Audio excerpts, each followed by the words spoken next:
Well, well, it appears that our less educated daughter-in-law, the unremarkable plain Jane, is about to grace us with her singing.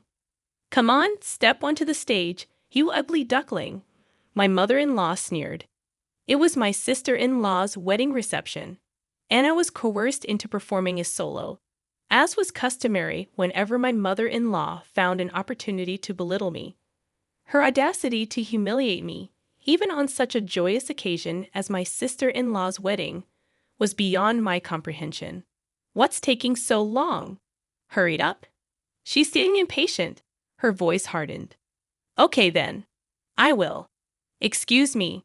I stood up from my seat and slowly made my way towards the stage. I'm Erica, 33 years old, living with my 4-year-old daughter Janice and my husband Paul, who's the same age as me. We're in our 8th year of marriage. Orphaned as a child, I was raised by my grandparents but chose to be independent, dropping out of high school to work at a local factory. Paul and I reconnected at a high school reunion when we were 21, hit it off, and started dating. 3 years after Paul graduated from university, we got married. Since then, I've been supporting him, managing our household chores, and raising our daughter while working part-time. Mom, teach me how to sing. Janice has been asking me recently. Neither Paul nor I had any intention of forcing music onto her, but I have a background in music, having been the president of the choir club in high school. I still love singing and even take voice training lessons as a hobby. Janice developed an interest in music naturally, and I hope that one day we can perform together with Paul's music. Returning home 3 days later, my mother-in-law called, resuming her habit of belittling me since she discovered I dropped out of high school. She often showered me with insults, criticizing my abilities and family background. She wasn't my favorite person. Hello, is Janice there right now? My mother-in-law asked. I'm sorry, she's at voice training right now. She's not home, I replied, realizing I had let something slip, but it was too late. Why didn't you tell me before letting her attend such things? You really don't think things through. I'll teach her, my mother-in-law insisted. Despite her accomplished musical background, she tended to take a condescending tone when it came to music and education.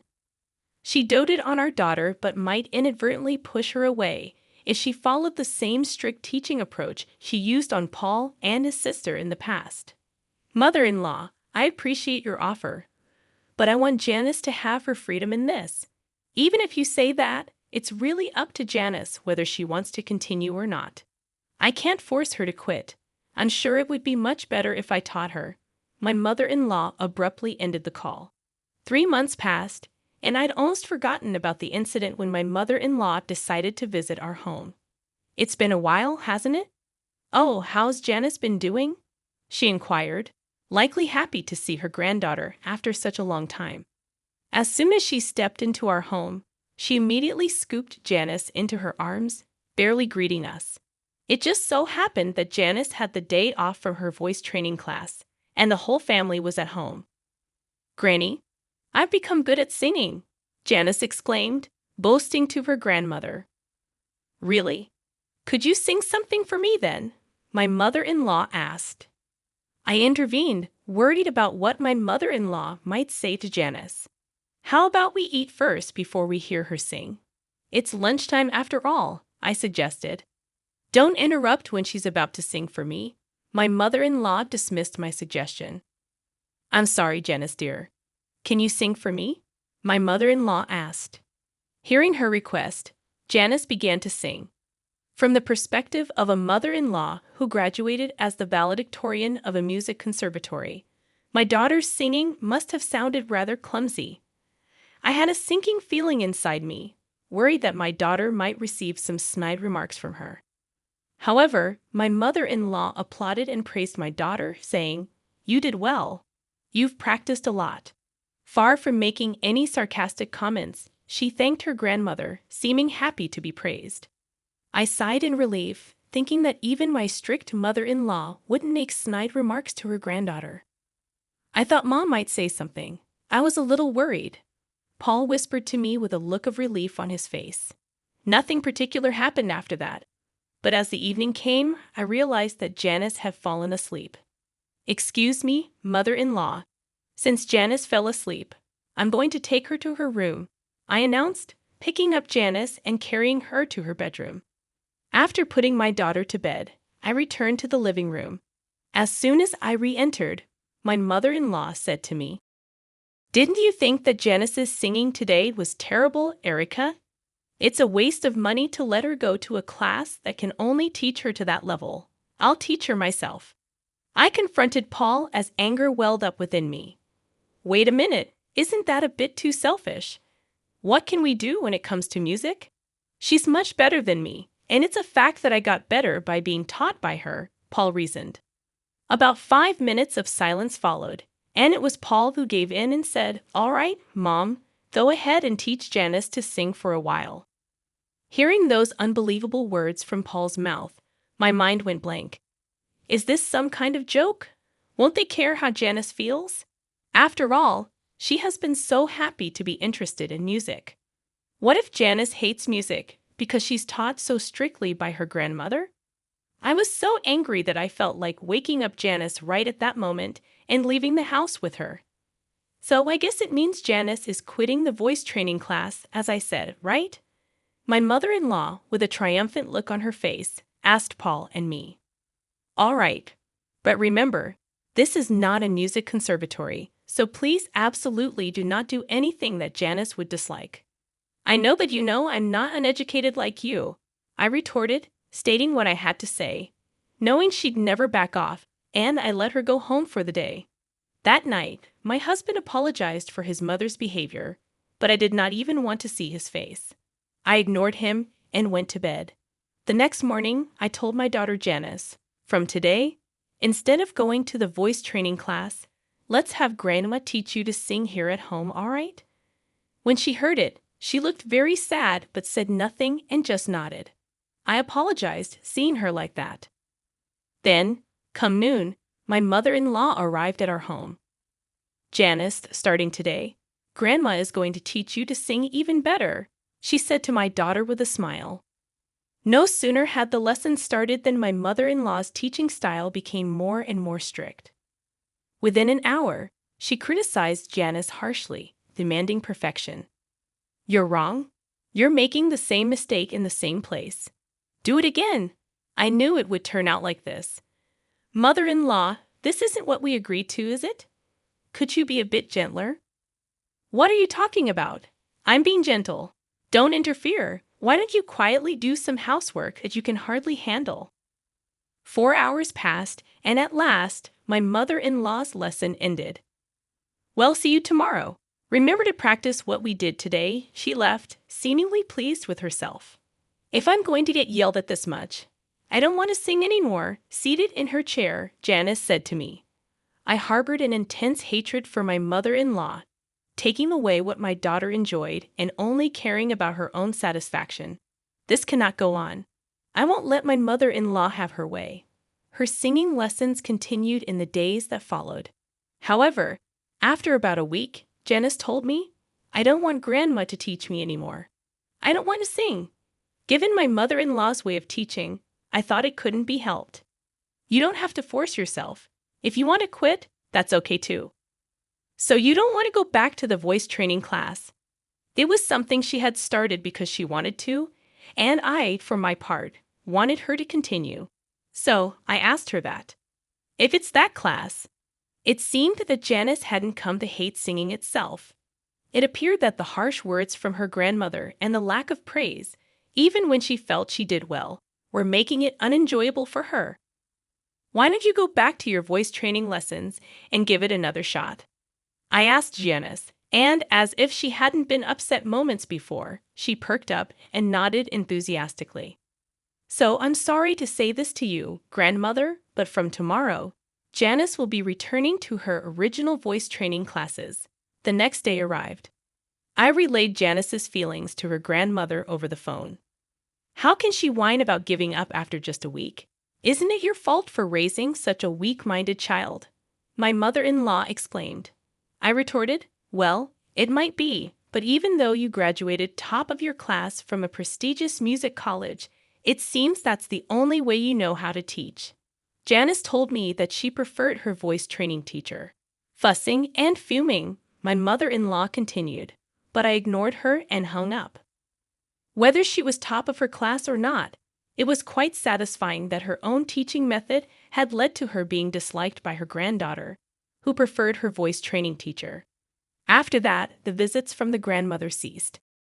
I've spoken to your mother and told her it was okay if she didn't come to teach anymore. Janice said she didn't want it anymore either. I also feel like I've done something unforgivable to Janice. Back in the day, my mother was very strict with me about music, so I couldn't say anything. But I thought she wouldn't be so harsh on her granddaughter. I'm really sorry, I confessed to my husband Paul that night. When I relayed this to him, he seemed deeply regretful and apologized. I was so angry when Paul suggested quitting Janice's voice training class and having the grandmother teach her.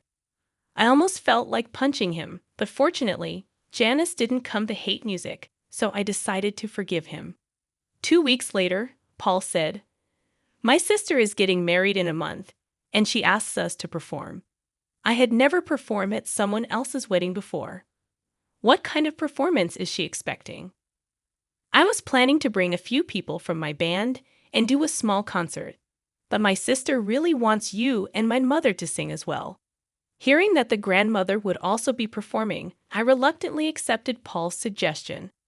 "So, does that mean I'll be singing with your mother?" "Well, yeah, that's how it seems." Singing with my mother-in-law of all people, I wondered if it would be all right.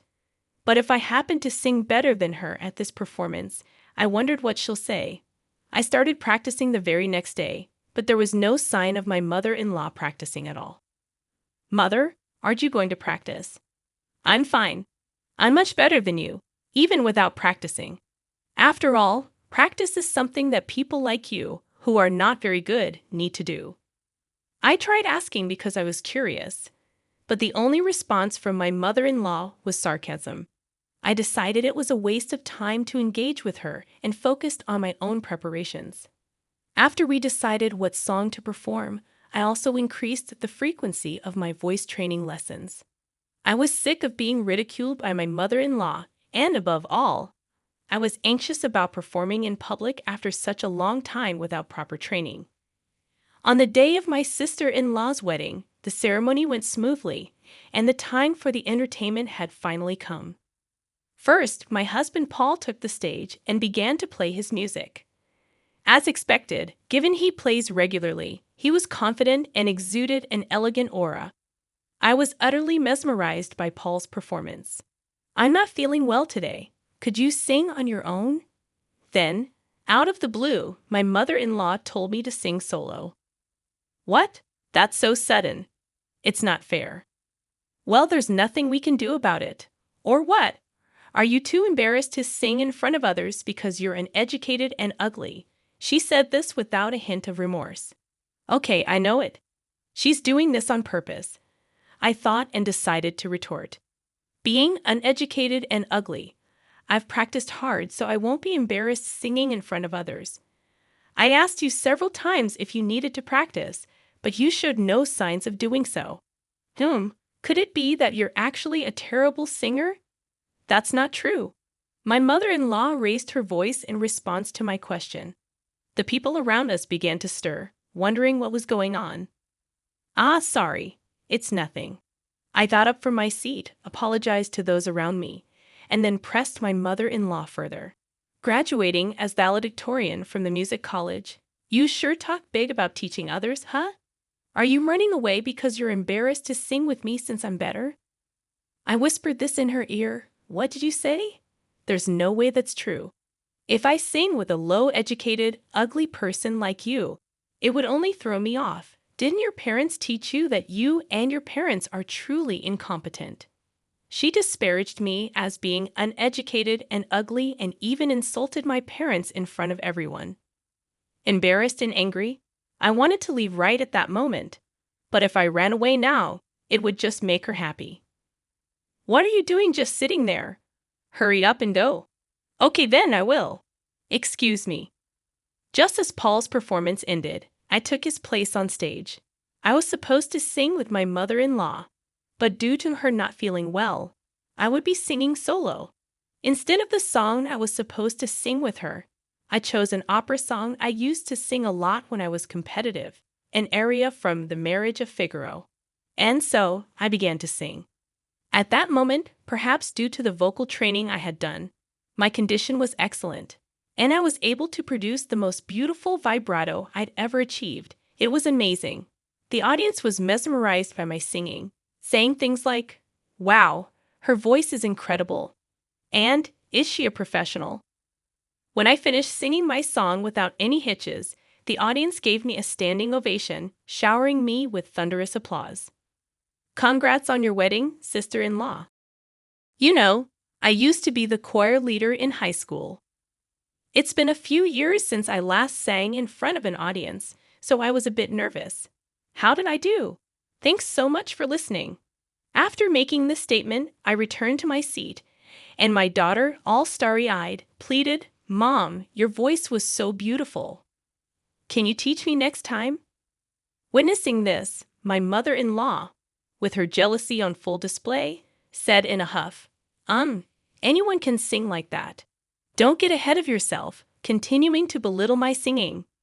Just as I thought the entertainment segment was over, my sister-in-law unexpectedly said, "Mother-in-law, and you should sing too." Words that I didn't expect came out from my sister-in-law.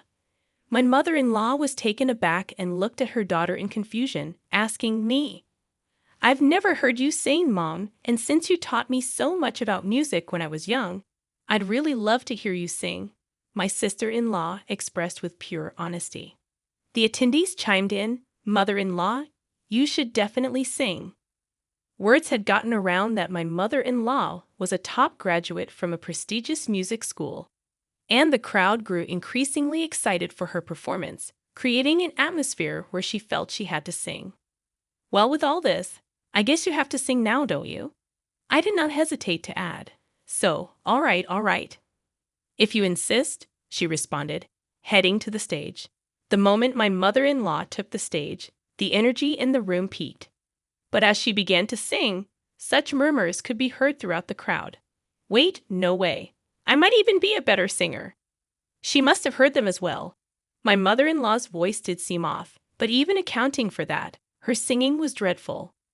She always criticized others for their singing, but her pitch was all over the place.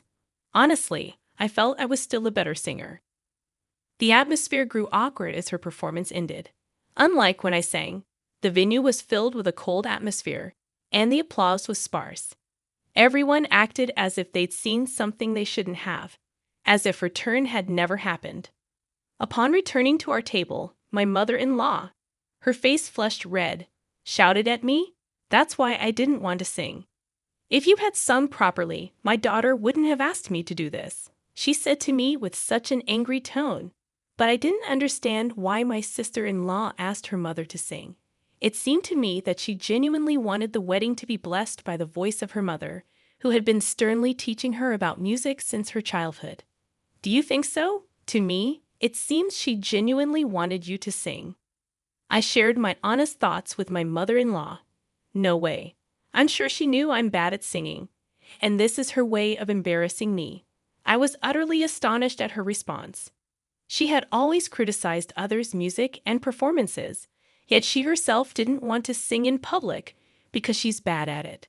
She never hesitates to complain about others' music, but she is like, "I don't accept complaints, although I'm a bad singer myself." Such a self-centered attitude won't be accepted. My daughter Janice might have her newfound love for music crushed by her grandmother. I could no longer bear my mother-in-law's attitude. So, a person who studied at a prestigious music school and criticizes others' music is just doing so because she can only sing this badly. But mother-in-law, isn't it great? You are able to sing alone without having to sing with a terrible singer like me. I responded to my mother-in-law with a sarcastic tone. "How dare you say that? It's your fault that I had to embarrass myself. It's not nice to say that in front of your daughter. I'm sure she's satisfied hearing her mother singing." As I spoke these words, my mother-in-law fell silent. There was a stir amongst those who'd heard what I had said to my mother-in-law. But other than that, the ceremony went on smoothly and ended without any problems. 2 days after the ceremony, my mother-in-law stormed into our house. "I just can't let it go. I want you to apologize for what had happened." I was surprised by her sudden visit, but retorted, "What exactly am I supposed to apologize for? I wasn't aware that your singing was that bad. Instead, I think you owe us an apology." "What do you mean? I have absolutely nothing to apologize for. It's your fault I was forced to sing that song I hated and embarrass myself." "No, not to me, to Janice. Because of you. Janice almost came to hate the music that she had started to enjoy. Even though you graduated from a prestigious music school, why would you torment a child who has developed an interest in music just because things didn't go your way? Is that what you learned from your music school? I haven't received any musical training from you, yet I was able to sing at the reception and even received applause. How about you, mother-in-law? Shall I give you some singing lessons? I'll teach you thoroughly." My mother-in-law was speechless hearing what I said. "If you have nothing else to discuss, please leave. I won't tolerate you interfering with our daughter or my husband's music anymore." Upon hearing this, my mother-in-law left our home without another word. Her shoulders slumped into defeat. I felt a sense of satisfaction from being able to retaliate so fiercely in her area of expertise, music. It was indeed worth continuing my voice training since my youth. Without the voice training, I might not have been able to receive such applause at my sister-in-law's wedding reception. I wonder how my mother-in-law, who has always boasted about graduating top of her class from a prestigious music school, felt being scolded this way by someone like me who only has a high school diploma and was just a choir member. To be honest, I felt a sense of poetic justice towards my mother-in-law. I thought, serves her right. She shouldn't act so haughty anymore. It's been a month since the wedding ceremony of my sister-in-law, and now my mother-in-law occasionally visits our house, but she doesn't complain about my daughter's singing anymore. I actually didn't mind my mother-in-law visiting since she did not say anything about music anymore. My daughter Janice, who has improved a lot in her singing recently, is challenging a slightly difficult song given as an assignment in her class. "Mom, this song is hard, but I'll try to sing it beautifully," she declared, practicing enthusiastically. "That's great. You do your best. You'll definitely do well." Although I love singing, don't know much about the technical aspects, so I had no idea what was difficult about the song. But seeing my daughter working so hard, that's all I could say. On that day, my mother-in-law, who happened to be visiting our house, observed the interaction between me and Janice and said, "Erica, this song is not something you can handle by just doing your best. Janice, listen well. You should do it like this." It was incredibly kind and patient of her, which was unimaginable given how she used to be, to explain until Janice understood. "Oh, thank you, Grandma. It's easier to sing now," Janice said as she listened intently to her grandmother's advice, working hard to master her assignment. "Erica, I used to look down on everyone doing music without graduating from a music college. But after meeting someone like you who can sing so beautifully without a music degree, I changed my mind. After all, we should enjoy music. Could you teach me to sing next time?" My mother-in-law said that looking at Janice singing.